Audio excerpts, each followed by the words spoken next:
Yeah, now we're going to go over the three items, like I said, that the banks look into: your credit, your income, and your assets. To start with your credit, we will do a hard credit pull, meaning we will run your three credit scores from Experian, Equifax, and TransUnion. Currently, the minimum score needed is a 580 to qualify, a 580 credit score. But of course, the higher your credit is, the bigger chance that you qualify for more, and the more programs that you qualify for, right? From your experience, do you feel like a client may assume that their credit score is too low to qualify?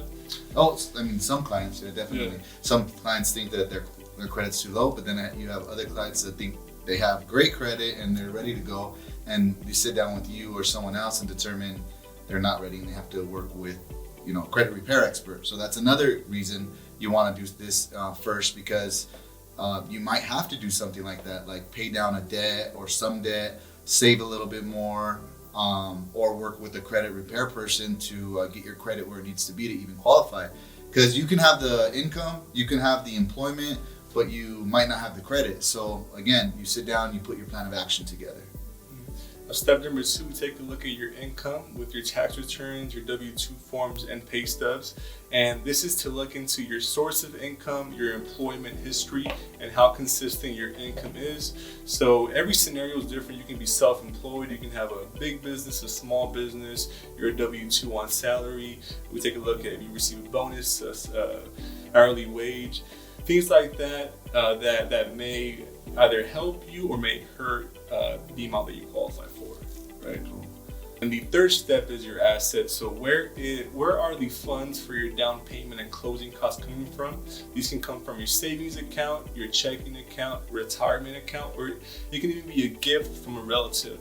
One last thing that's new, you can also use a cryptocurrency, convert it into US dollars, and use that as well for your down payment. Interesting. Yeah, I know a very common source for a lot of my clients is like 401k or retirement. A lot of those programs have special loans or rules that you can pull out a certain percentage for specifically for your down payment on your home. Exactly. And in most cases, you won't be charged any fees or penalties from the retirement account to use towards your down payment for the home. So since we're on that topic, I do have, or I have had clients in the past that, they qualify, they're ready, and they have their down payment, but their down payment maybe is under their mattress, right? So something to know, if you're like an old school saver like that, and you save money and you're safe at home or wherever it might be, it's important that the money is, what do they call it, seasoned? Or correct, season. So the bottom line is that you must have the funds in your bank account to be able to use them for a transaction. You cannot use cash, unfortunately. There's a certain amount of time that has to be in the bank account. At least 2 months. Okay, cool. So there you go. All right, so definitely sitting down with the lender is the first thing you want to do when planning on buying a home. Whether you're a week out or a year out, it's the first step you want to take to determine where you're at. You're going to get a good idea of how much you qualify for, what to expect for down payment and monthly payment.